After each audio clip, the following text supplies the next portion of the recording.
Flick over to there, and hopefully we should be live on YouTube as well. Greetings, anyone, everyone. Hello, hello, hello. Been a while, but we're going with another afternoon in the loft, live on YouTube and TikTok. So we'll see what happens. I'll be answering questions and having chaos and mayhem and tidying up the loft because it's an utter bomb site. Whilst trying to sort out everything else and answering questions and doing all the other fun stuff. That's there. Go and back. Maisie trying to get out the new gate. Oh yes. Sorry, I'm hopping between. So we're now live on YouTube as well.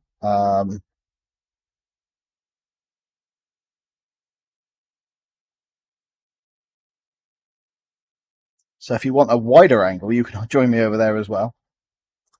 Right.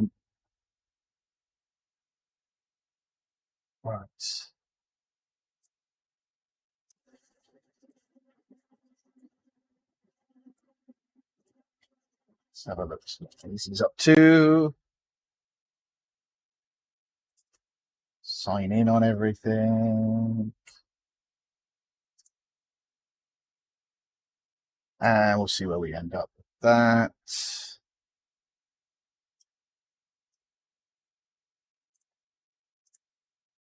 There, sign in there.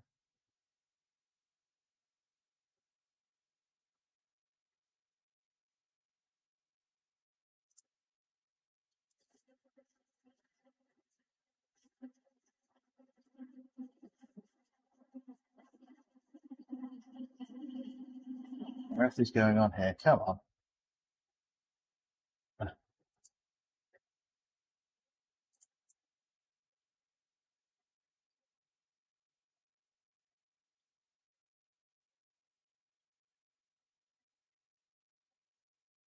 It's back in now.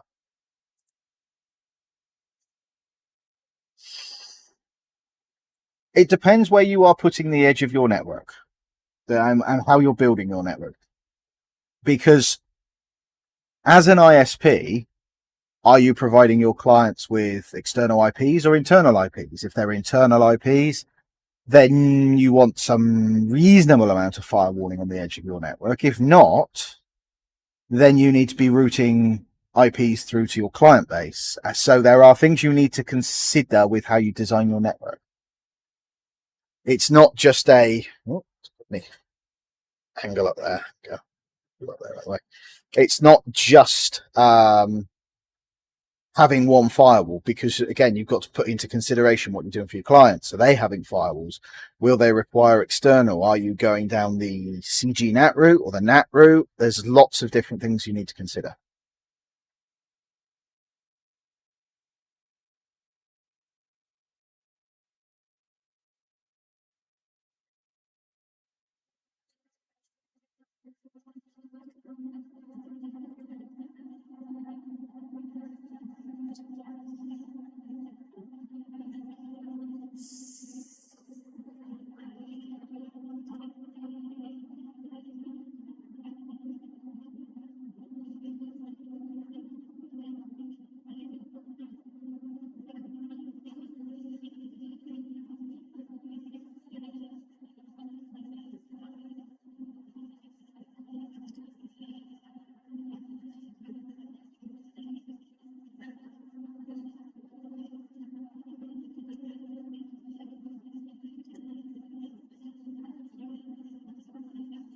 So what are we blocking?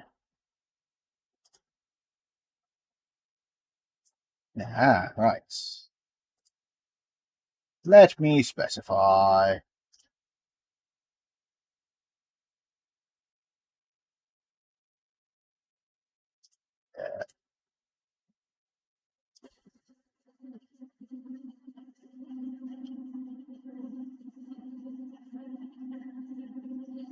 There.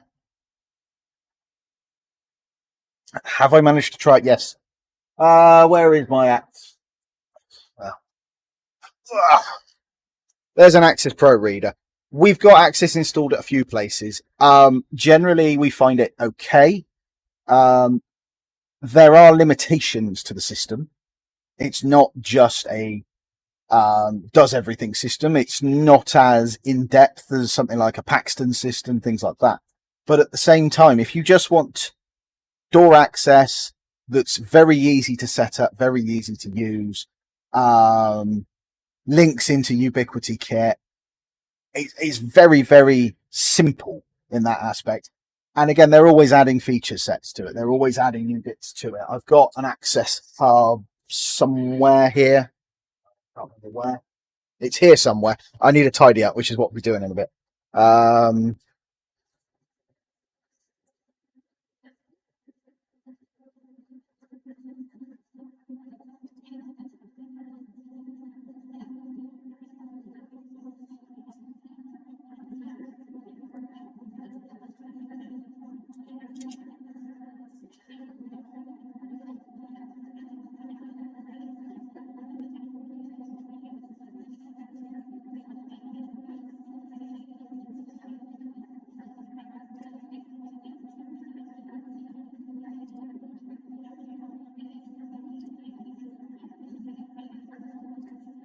Right.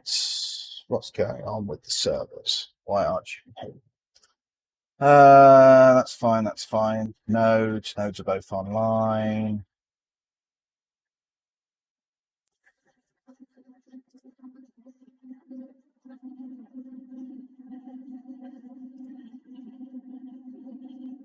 That's all fine.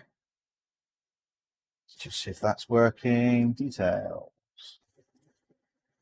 See if the server is happy. Stop it a minute.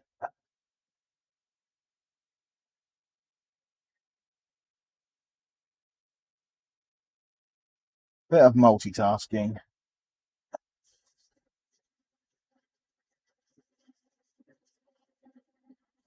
For memory, that's as far as it gets. Restart it.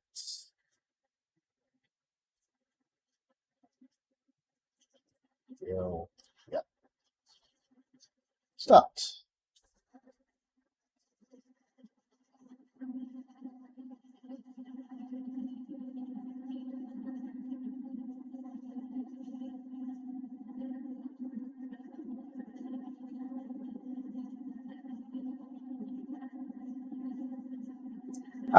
Depends on the country you're in. It depends on what responsibilities the ISP has.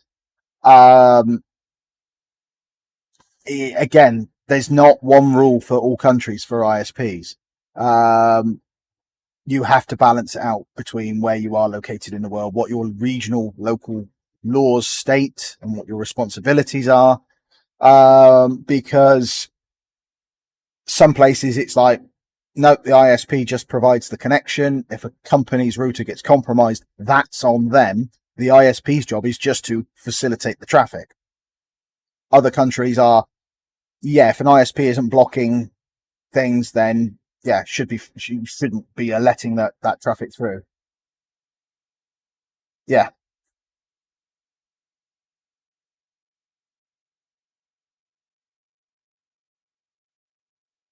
How do you do it through application layer filtering or only allowing HTTP, HTTPS?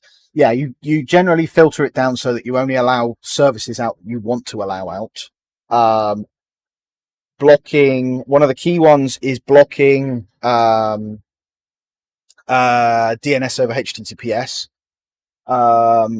things like that. But no matter what you do, because of how clever people are trying to get with VPNs, you're always going to struggle to block every VPN out. The guest networks that we set up, the amount of times I'm seeing them blocking, even if you put an application filter and things like that. The problem is you can't go for a full TLS filter because you can't get the certificate on.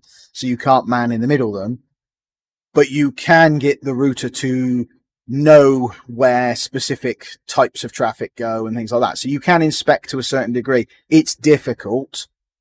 You just have to crank down the firewall rules. And if it's a managed network, Yeah, TLS filtering. TLS filter everything, because if something that will instantly break any secure firewall because it man in the middle's it.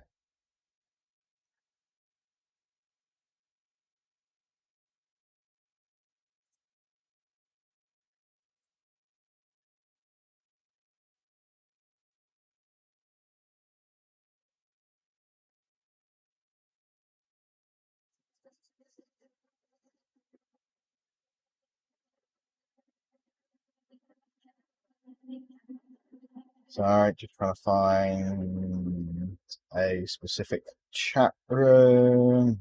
Let's go in general.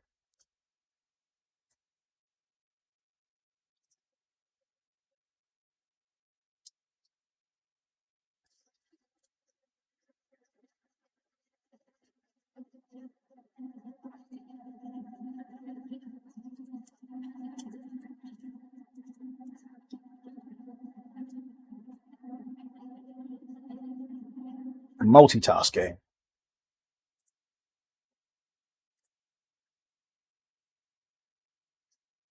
Most of my home network is Unify, yes. In fact, all of my home network is Unify. The network up here is probably 99% Unify. There are some little netgears doing some unimportant jobs. I am melting today. Greetings, Mr. Bear. I'm utterly melting.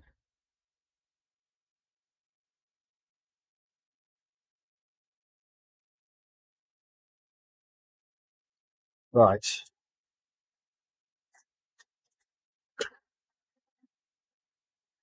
Those are for the QNAP, which is over here. That's in now. The rubbish bin.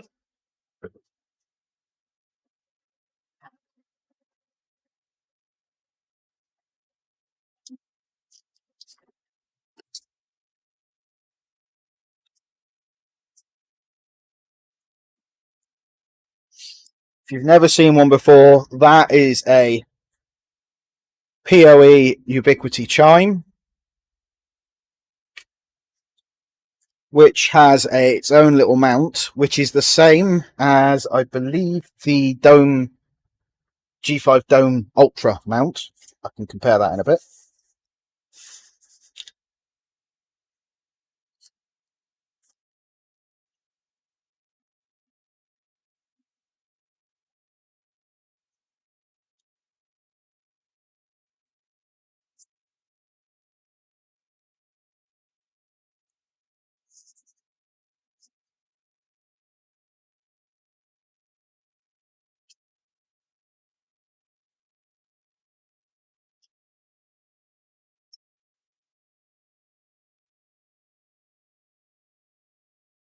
Needs to go.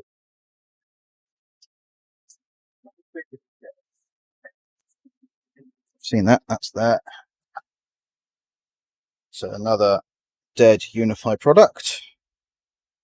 Which QNAP NASs am I using? I have a TS451 XEU, a TS4 something or other, an older Intel one that has had the resistor mod because it came off site dead. And over the back, I have a TS453, which is in stock. That's going to be going to a client eventually, which is their newest dual 10 gig 4 bay 1U NAS, ARM powered. So it's small, low power, but powerful, if you see what I mean.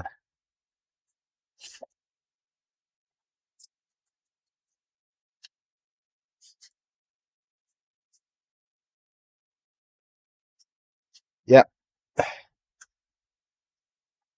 That's exactly what we use them for, Mr. Bear. Exactly. That's all they should really ever be used for, is NASs like that. You turn them on, you make sure they keep themselves up to date, and ta-da! Veeam repos.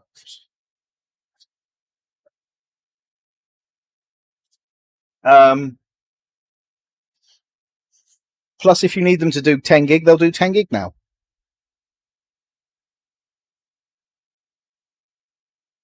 What servers do you think are good for home lab use, if possible, quite quiet? Well, it depends what you want to run. Sorry, I'm going to shuffle some stuff around here because I'm just going to make a little bit of room. That's the Swiss Army knife AP down there.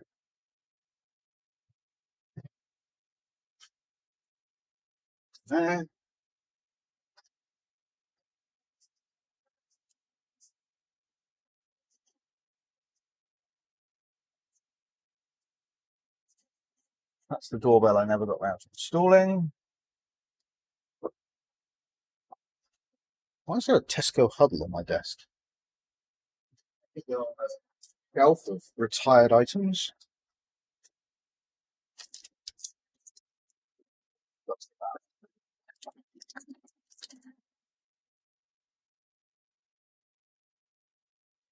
So yeah, there's a few things you can do. That's rather a bigger. Yeah, that's one of the big boy ones.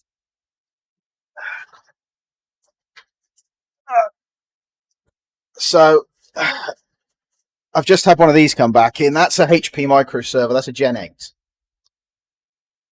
I shall add this to the collection of the other two Gen 8s that I've got. These do make very good home lab servers, they are still okay, and they are pretty cheap normally. This one needs a bit of a clean. I've got a brush up there.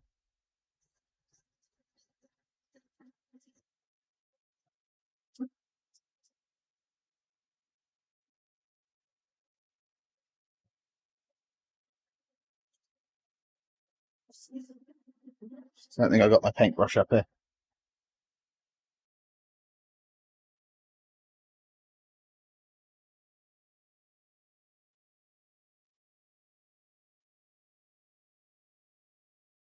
Yeah, they make great little labs to get started with. The shame on these was always the limitation on the memory,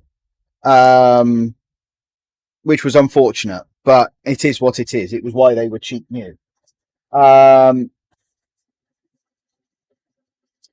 QNAP or Synology? Generally, we use QNAP because they do what we need them to do. I know there's always the argument about, oh, there's always security issues with QNAP.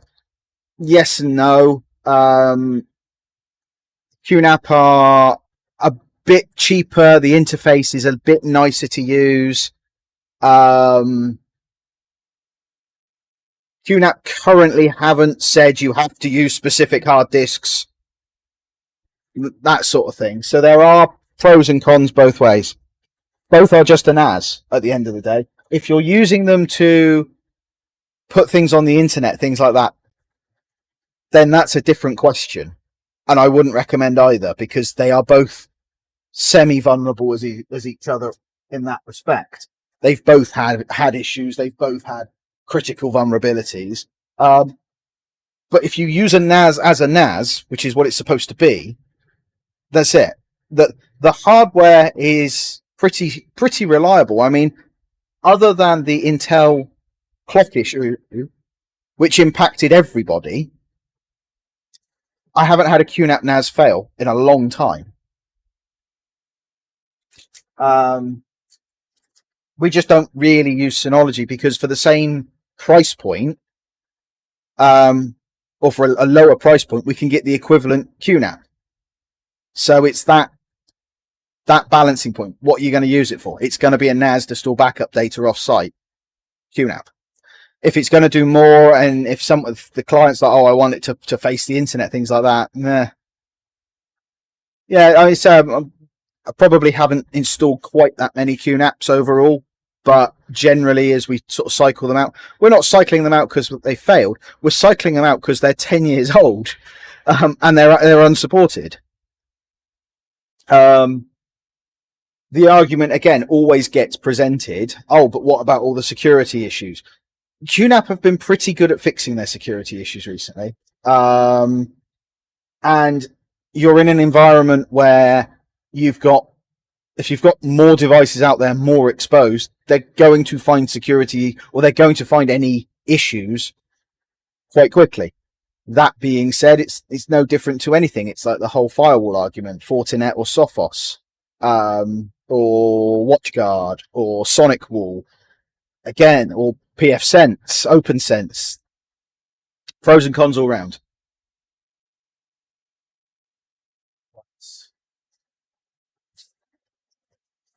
Just start juggling things around on here.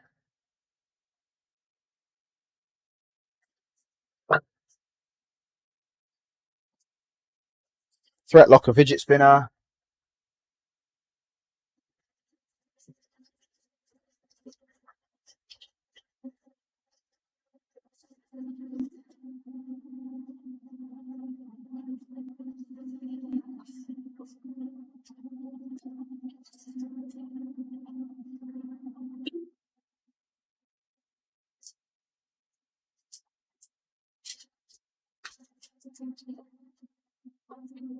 C1, yes it is.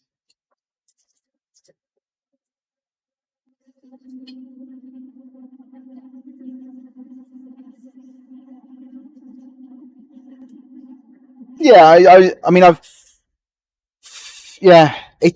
I haven't found many issues with them. That's the thing. And generally, yes, there seems to be a lot more upgradability to a certain amount, but it depends where you're looking at in the product range.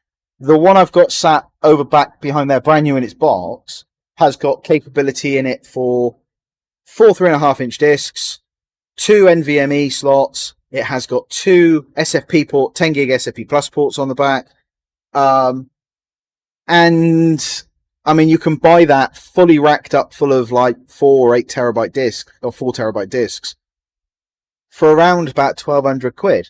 And most of that, I think, like 45% of the cost is the discs.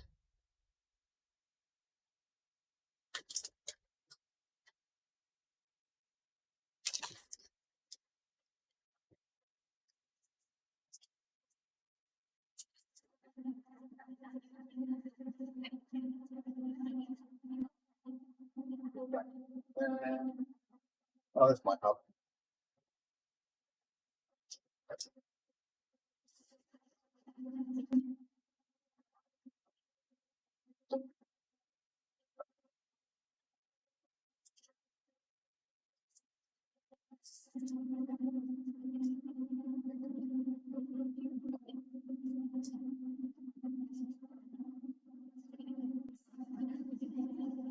Anything interesting in IT news? What did I see? The US have banned Kaspersky finally, which is, again, as I said in my TikTok this week, often causes some fun commentary from the people who need to wear tinfoil hats, I think, not understanding what the risks are. Because the whole argument is, well, I'd rather trust Russia than America. And it's like, it's not quite how it works in the real world.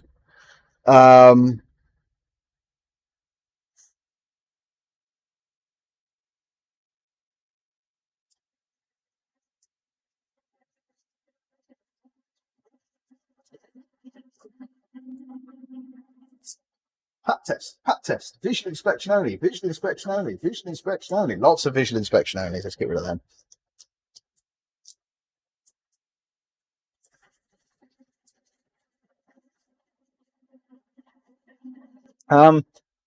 Honestly, I haven't looked, Jack, today. What's gone on today? Well, what's gone on so far? Let's just check a few things out. Oh, Biden bans Kaspersky antivirus software.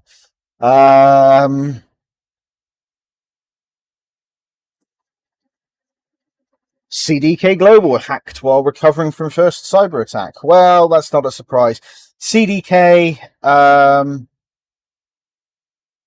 if you've never come across them, they are very big in the automotive dealer management software, and they were an absolute nightmare to deal with. And yeah, Oh yes, the CVE for that was the other one. I haven't seen much mention of it. I saw it briefly mentioned. So yeah, there's an update out for a wireless vulnerability. I can't remember what it is. I saw it briefly, and I never got a chance to look at it.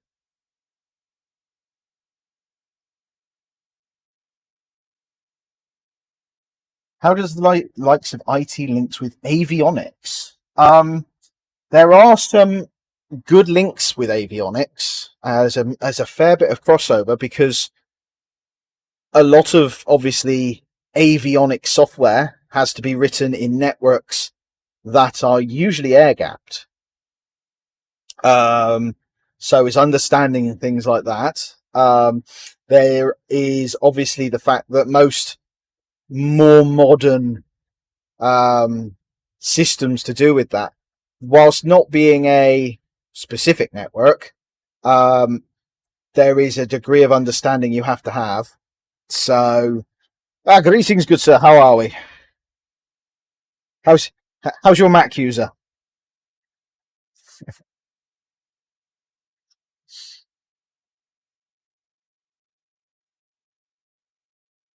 Yeah, you need to be aware with avionics as to which area, because again, there's a lot of legacy with it as well. The Sophos XG firewall, boom, launch cube. That was for the 18.5 release.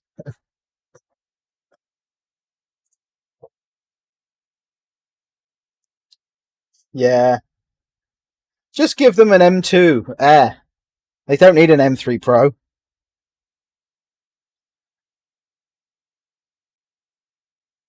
Give them the most basic one you can find.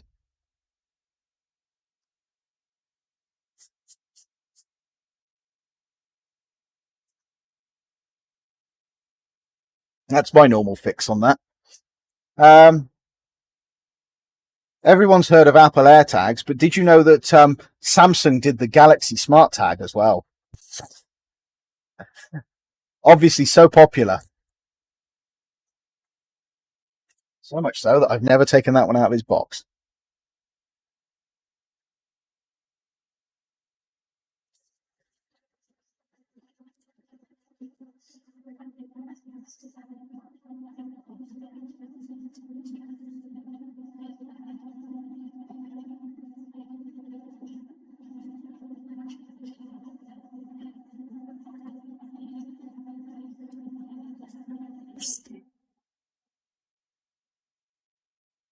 I wouldn't have given him the option, to be honest.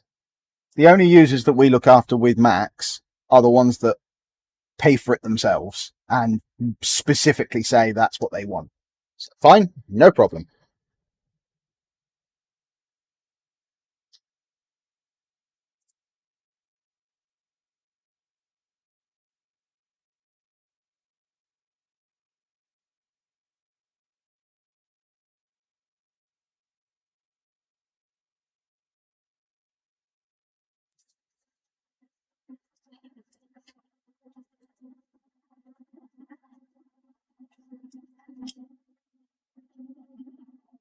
That's what I was after.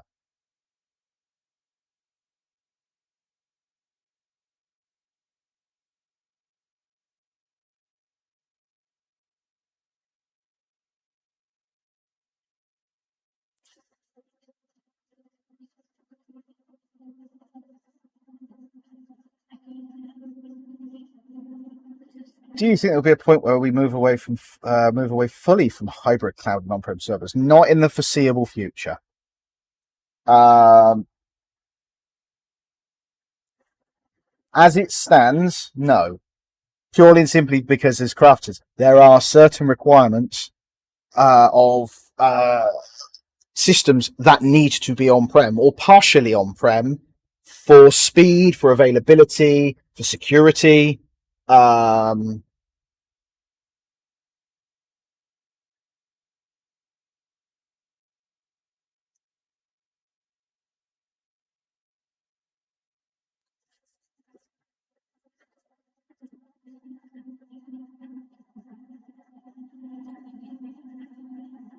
Active Directory, yes. To a certain degree, Entra ID is catching up rapidly. There are some functionalities within AD that you haven't still got an exact replica of in Azure AD, Entra ID. But it's catching up. There are certain environments where it's never going to be suitable, however. Who maps drives nowadays? Everything's in OneDrive.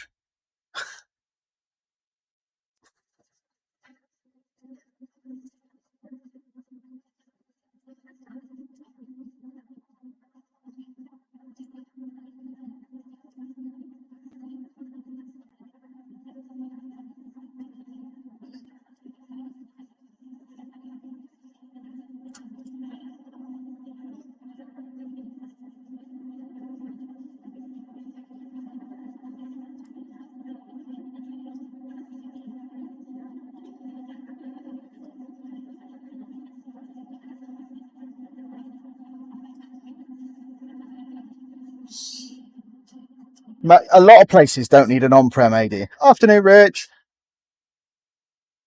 On-prem AD is one of those things. Are you back from TechMax, Rich?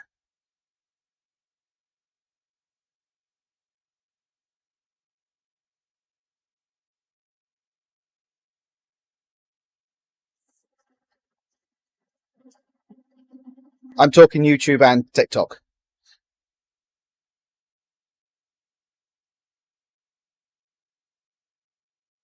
The man, the legend, the myth that is Rich. So yes, I'm multitasking. I'm multi-streaming today. I'm here and here. So you will have to excuse. There's questions coming from both sides.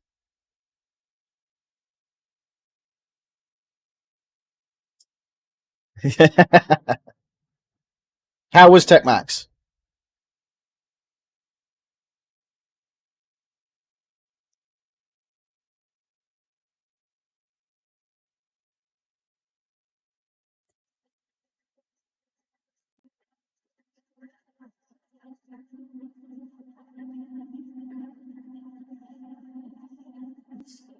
I can see colo data centers grow more popular as people pull back from. Yes and no.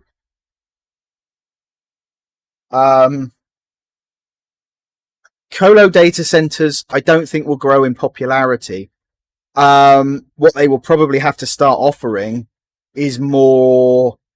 Or it's going to be interesting to see how they cope, because obviously a lot of the colo centers were basing their offerings off of VMware. So now the price of VMware has gone up. That was how they were keeping a lot of the people out of the public cloud.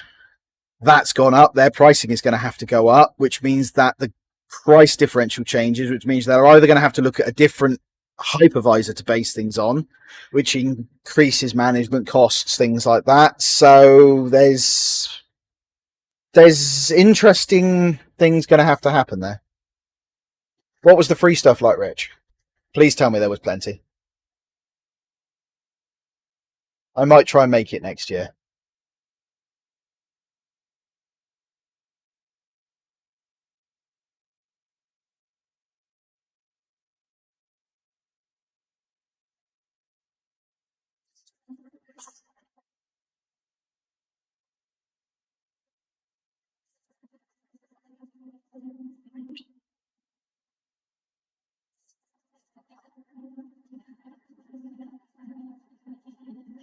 I think I'm going to need to get aircon up here this year.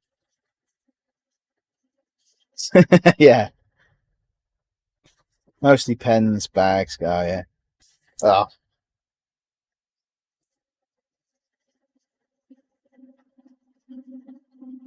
If the cloud vendors have got any sense, which I think Microsoft sort of have, Microsoft need to start pushing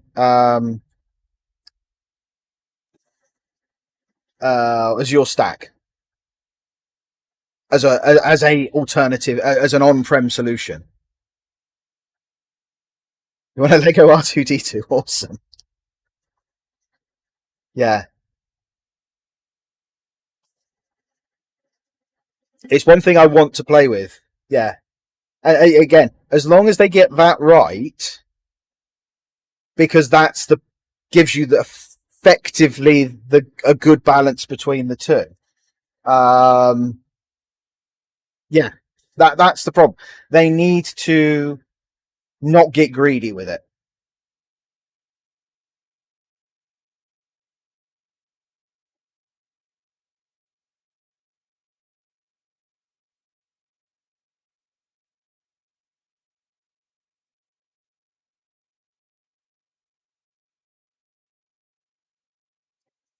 Um,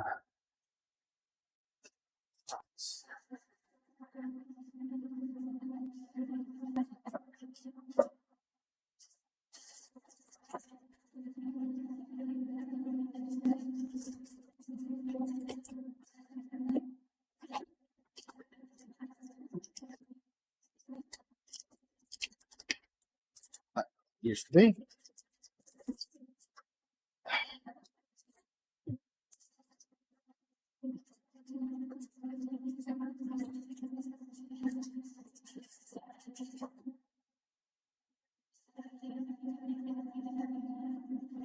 That, on the other hand, is there for the minute. I thought I'd get them when this. Yeah, that's not too bad. Microsoft have a built-in load balancer, but yeah, again, there's a lot. Azure has a very, very powerful tool set available to it, and a lot of a lot of the tools are free.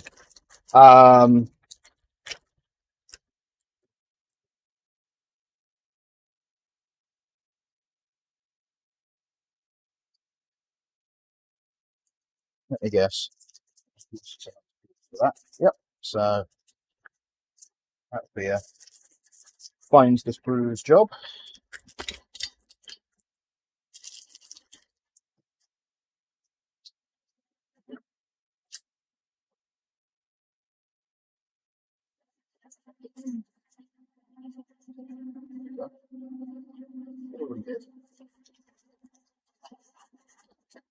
Question: who knows what that is?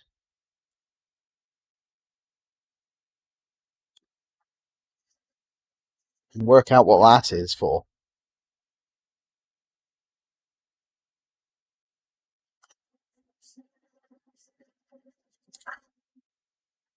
I actually didn't know they existed.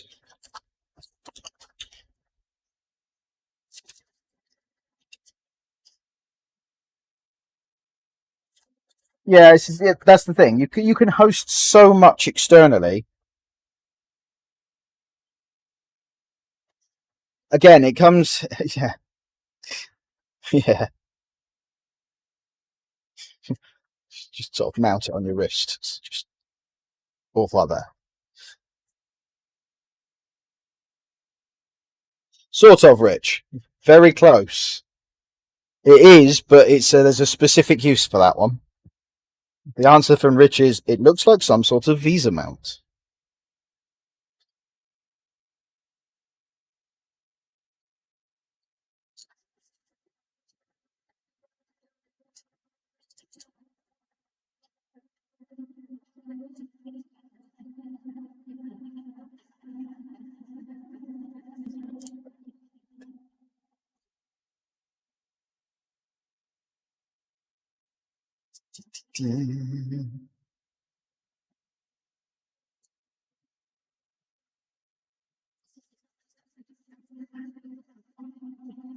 For the Square Max, maybe. Yes, you stay quiet. You know exactly what it is. Well, I've just seen the work wife join.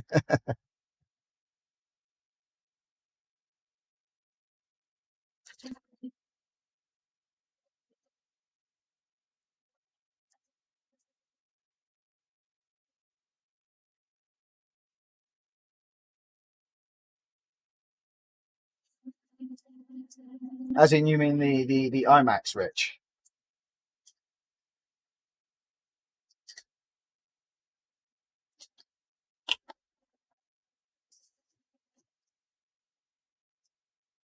Yeah, it's exactly what it is.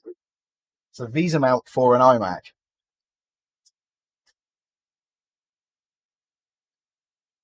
or an iMac,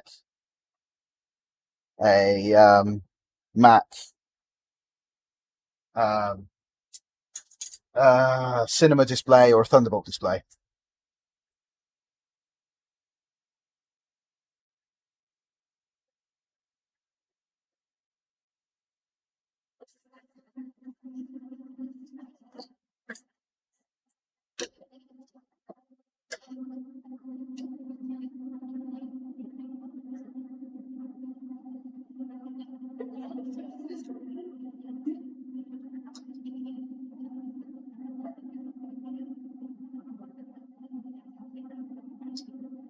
That's because they're getting ready to open the A30 fully on Monday. So if you'd waited, if you could have gone up tomorrow, you could have driven on the new A30.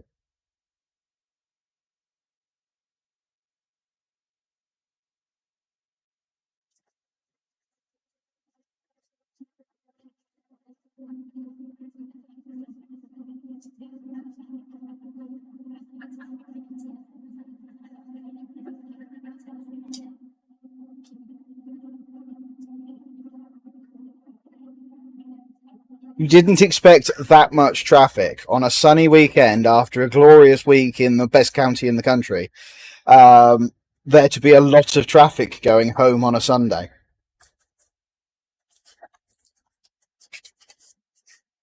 Saying that, it is a good thing you didn't pop it, because I feel like crap. And I would never have heard the end of it from your other half if you'd returned and started coughing and spluttering.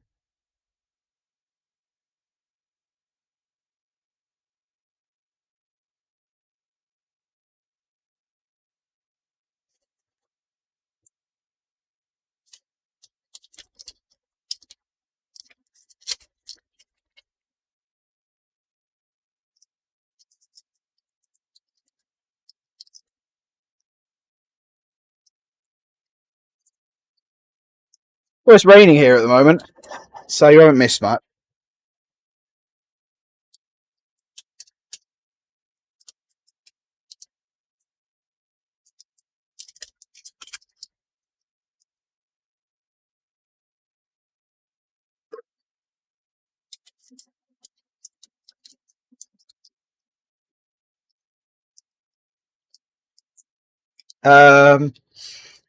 How many Mega Drive games have you got that don't have boxes?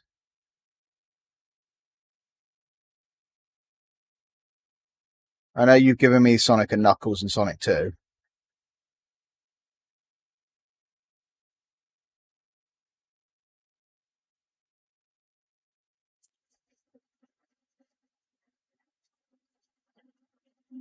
Fine. So I'm just going to print off a couple of stands then for them.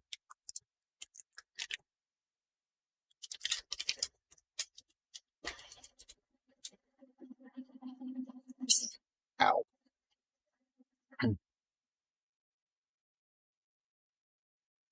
How is the IT industry in the UK? Random. It depends what segment you want to go in. That's fine. Yeah, I got a 10 stand one that I could print. What's I looking at? Why is the stream not working for the camera anymore?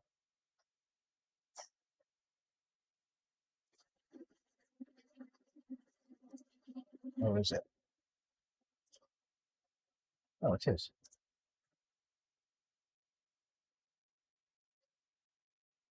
I think. Yeah, busy. AI and machine learning. AI and machine learning is a difficult one. Mm-hmm. It's a busy environment, but will it stay busy? That's the key point.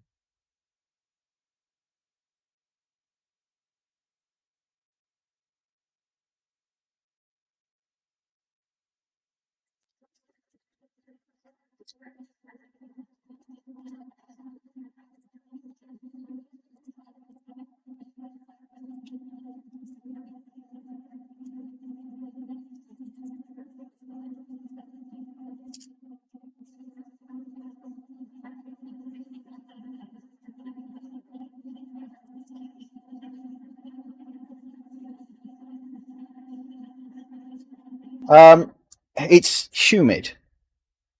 Like I'm in the loft. It's 31-ish degrees up here. So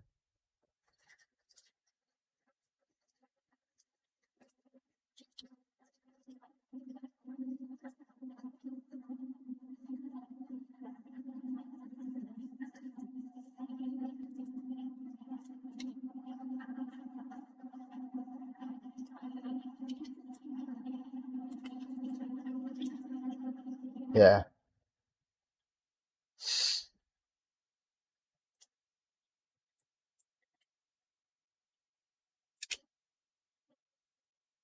Oh, why didn't I save this? I'm sure I saved this.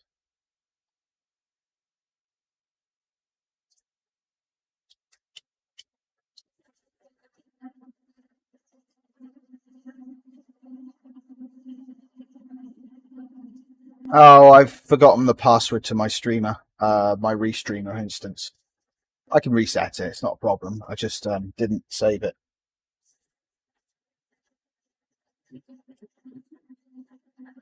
And it's not what I think it should be.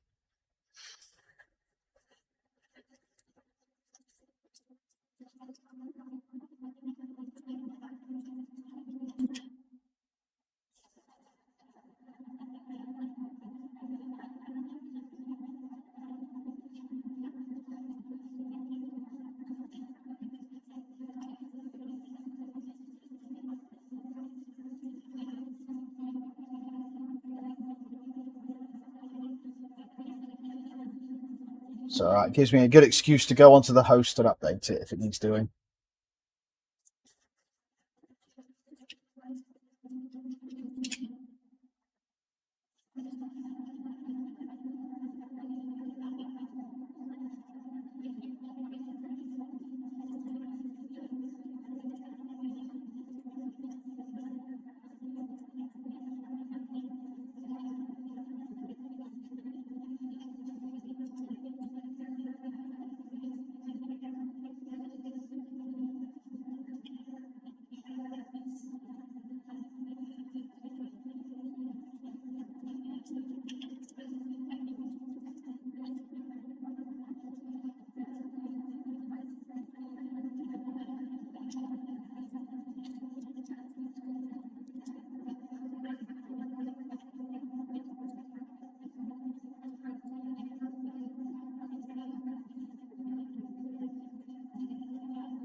Gotta find what I'm after. The joys of Linux, just going up and up and up and up and up until I find the commands that I've typed in so many times before.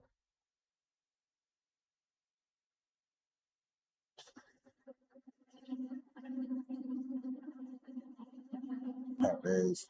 Fine. Yes, I still exist, Jason.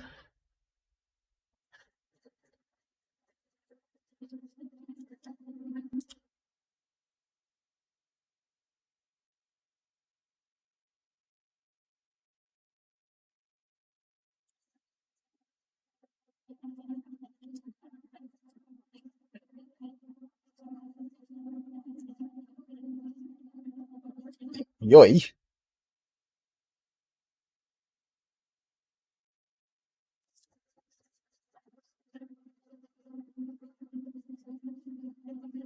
I've not really had time to play with UID. It's something I do need to play with.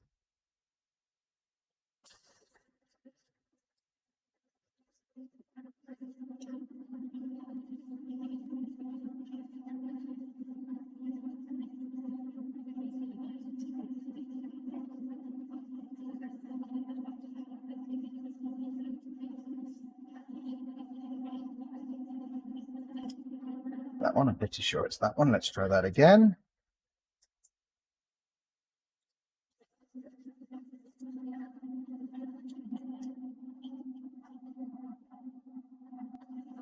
Yeah. It's something that I think needs a little bit more time to mature.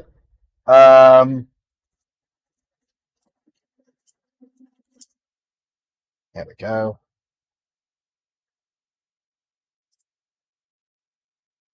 Does that actually work now?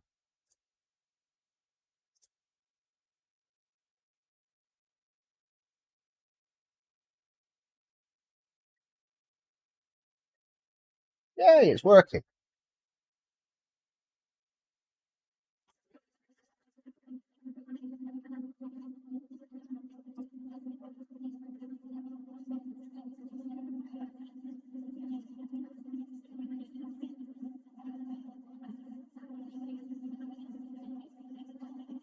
It's all right. My webcam, well, I say my webcam, that cam that you can't quite see, is streaming the camera again.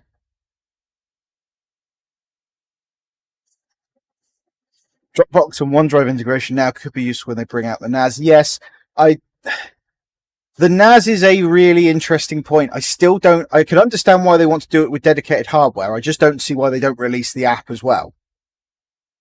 Maybe they will. Maybe we will get that as an option to convert some of the older UNVRs, or give it as an option that you can use on them.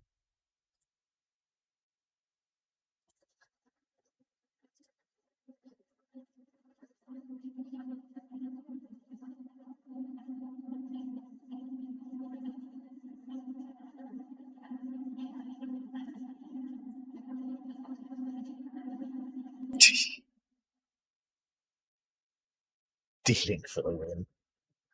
D-Link for the Wii box.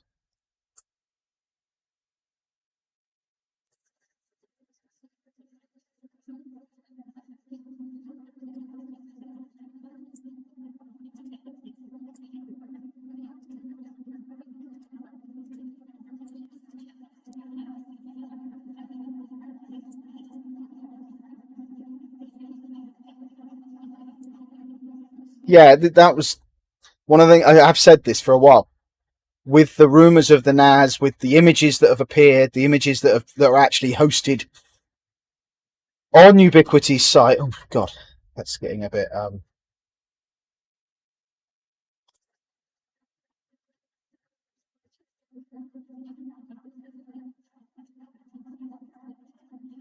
My Autolab stuff is over there. Autolabs is good. The problem is they kind of seem to be a bit stuck. Old Jason's back.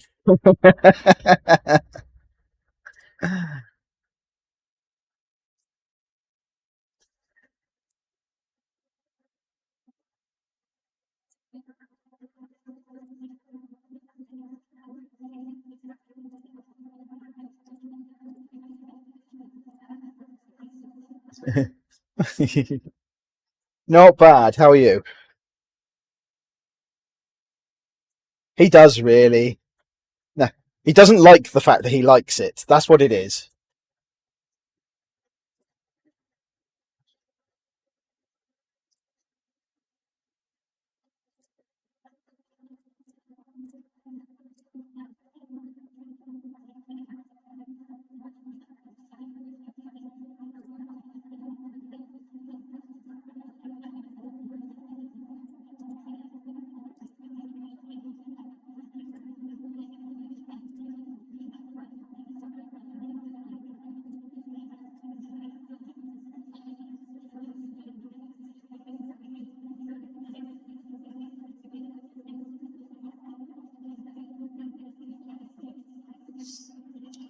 Best temp for a server room, in my opinion, 16 degrees ish.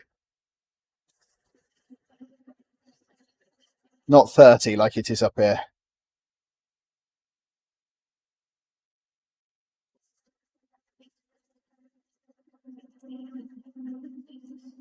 Unify's getting way too Lego Lang complicated, and everything is all over the place now. Getting worse. I don't know. I mean, the problem is they're trying to now get it so that people keep wanting them to do more with it, and they keep saying, "Oh, it needs to do this, it needs to do that." They can't. There's only so much room you can squeeze in a GUI before things start to get shifted around a bit. What tends to happen historically is it gets a bit messy, and then they tidy it all up again. There are some questions. I mean, there's some weirdness I see with the Unify interface. So yeah, almost like they need to go into a 2-stage mode. So you have a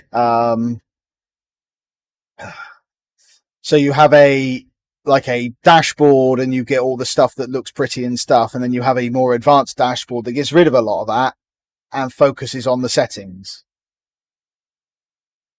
Yeah.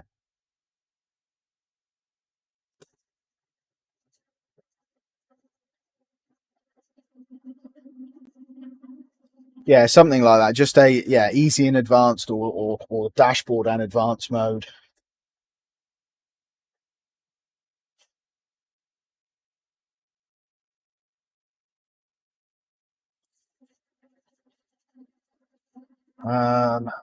Just check everything. Just checking what camera's not cameraing. Well, it's not cameraing because it can't have been cameraing because that. Okay. You.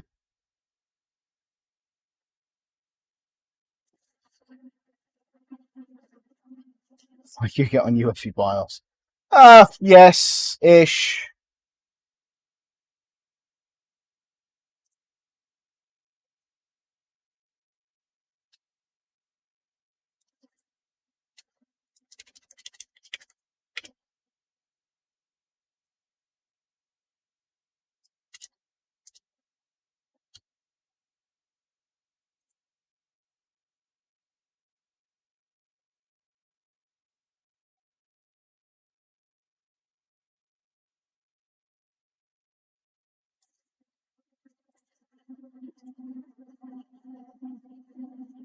You're leaning towards grand screen stuff. The thing is that, like, over here, we don't see any of it. And again, that's a regional thing. That's we don't see it. It's like Ngenius. We don't see it. This is one of the big differences to a certain degree with certain manufacturers. They focus on regions, and because they don't see enough growth in a region, they don't push in that region. It's warm up here.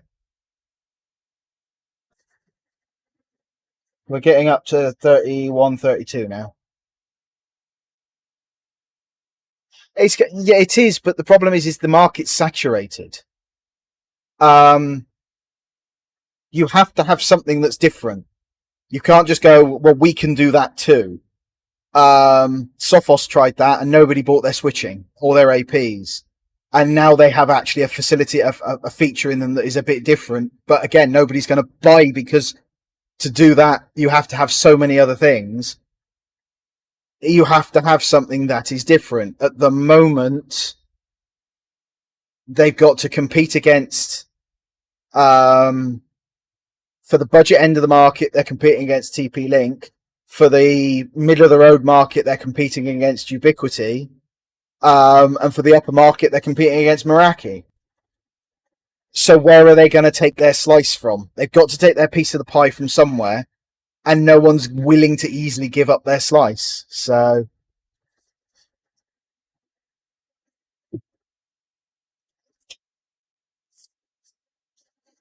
they've made APs for years, Craft.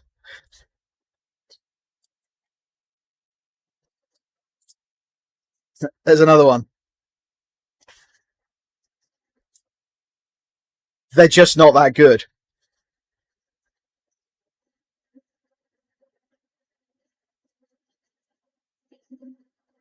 That's the problem. They're just not that good. Yeah, Sophos switches and APs are very, they're massively overpriced. They're Cisco. The new Sophos switches are the Cisco CBS range, just with Sophos firmware. So because Cisco couldn't sell them, they OEM'd them, and Sophos, they basically OEM'd them to partners. But again, no one wanted to buy them because what was the point in selling a client a Sophos switch because it was integrated with the Sophos central system when it was crap? It had half the functionality of a Ubiquiti switch for twice the price, and there was still licensing on top. That was the big problem with them. The APs, again, they've kind of separated them out into their own little menu in Sophos Central, but they're still not great. There's still nothing that's really an amazing selling point to them, and they're still expensive compared to Ubiquiti, which does everything they do. So what do?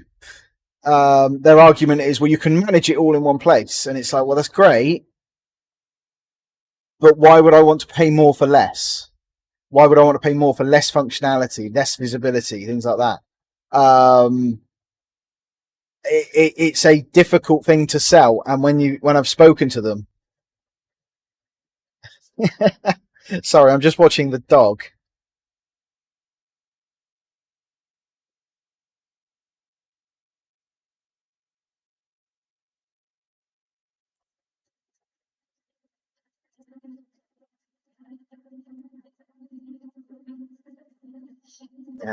Silly pup. Yeah. What's your thoughts on Fortinet gateways? We bought two at work, and they seem very limited. Limited in what way? Are you not paying for any licensing on them? It's kind of like if you're just running with the base license, then yes, they will be incredibly limited. If you're paying for the full package with them, then they should be very, very, very powerful. But you have to understand what you're setting up. It's the same with Sophos. The base license in a Sophos XG gives you very basic functionality. As soon as you put a license on it, it comes alive. But that's the balancing act.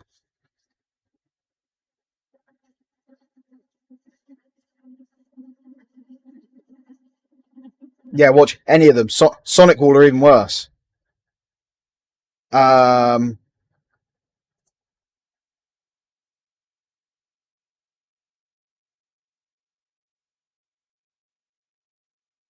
Yeah, this is it. It's regional.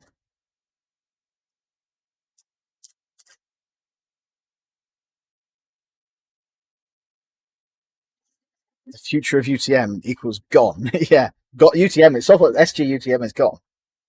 Next gen firewalls. Got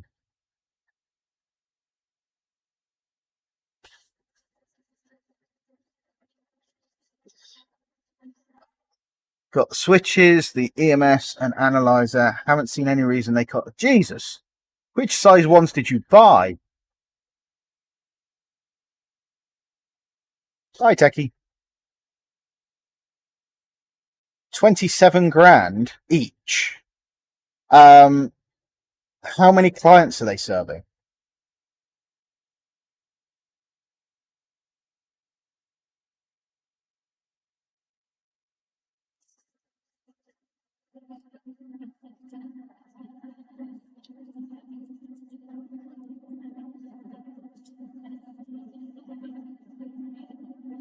Wow. I mean, 250 end users. For a Sophos firewall to do 250 end users, you're looking at sensibly half that price, I expect. Like for easily. In fact, probably about a third of that cost. I think someone has sold you down the river there a bit.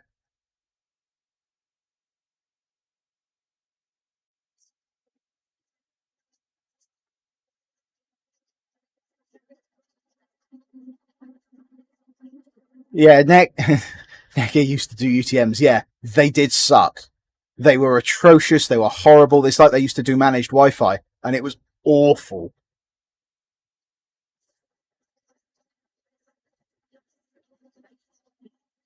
Your network engineer has wasted a lot of money, I expect. The problem with firewall sizing is see what they say and then speak to people who have experience of deploying them as to what your actual load is. because a lot of the time, Sophos are guilty of this.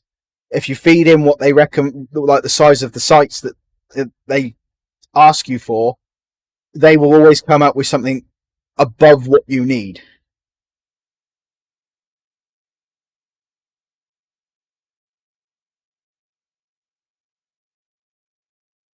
I mean, if that includes 5-year licensing, then maybe, because that sometimes pushes the cost up quite a way.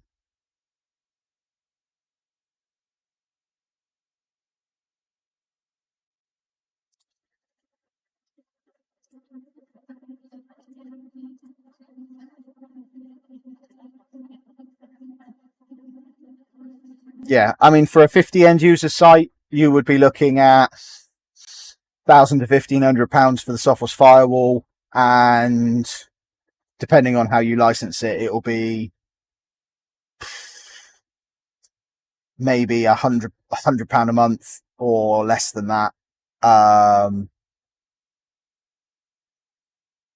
or it'd be a couple of £1,000 for 3-year licensing, for the full extreme package. Yes, it does, Rich. Sometimes it does make sense to overestimate to allow for expansion. The problem is when you supply a firewall to a company that has been doing nothing for hasn't had anything before, you put a good firewall in there, it takes time to grow into that. By the time they've grown into it, you're probably 2 years down the line. And then you can look at seeing how loaded it was. It's, yeah. This sounds like someone has gone to a salesman, the salesman's gone and has made his quota for the quarter.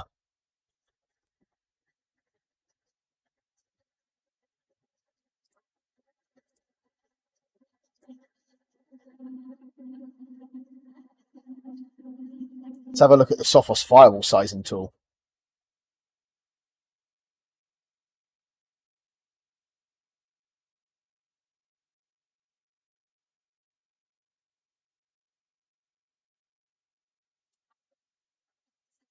Yeah. It sounds very much like someone has gone overkill. See it all the time, unfortunately. See it all the time. And then people wonder why they've got no IT budget the next year. Oh, sorry, we can't afford that because we've just spent 50 grand on firewalls. Why'd you spend 50? Well, that's what we were told we would need. So say you've got a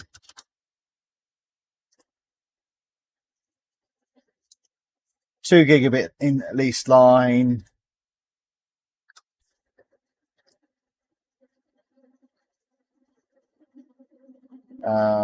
Let's have everything.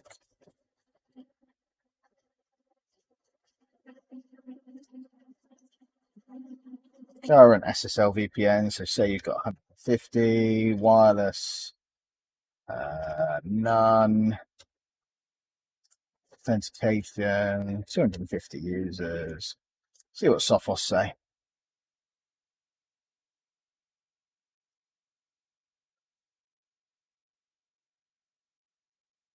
So minimum XGS 3300. Recommended XGS 4300, optimal XGS 4500. So that's between 3 to 5 grand.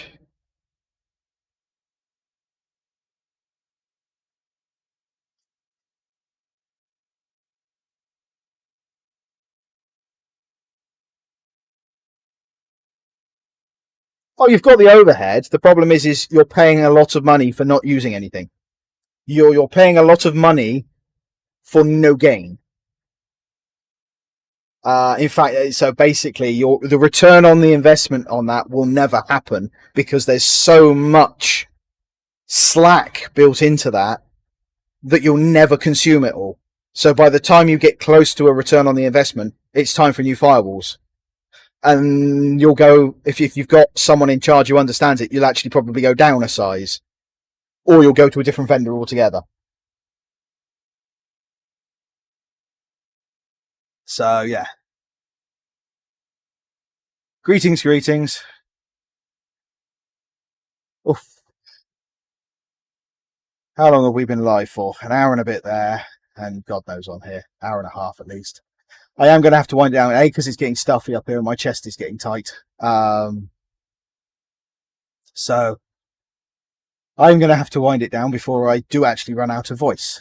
And also I'm going to start 3D printing off. Go on, how can I avoid ever seeing any live? How can I avoid ever seeing any live TikTok again? I've no idea. Come off the platform. Yeah, I'm going to need to order some. What I need to get is a little AC unit up here, I think. Right. Have a great weekend. The rest of it. Yeah, and I will see you all, both of you, everywhere on TikTok and on YouTube. I will catch up with you all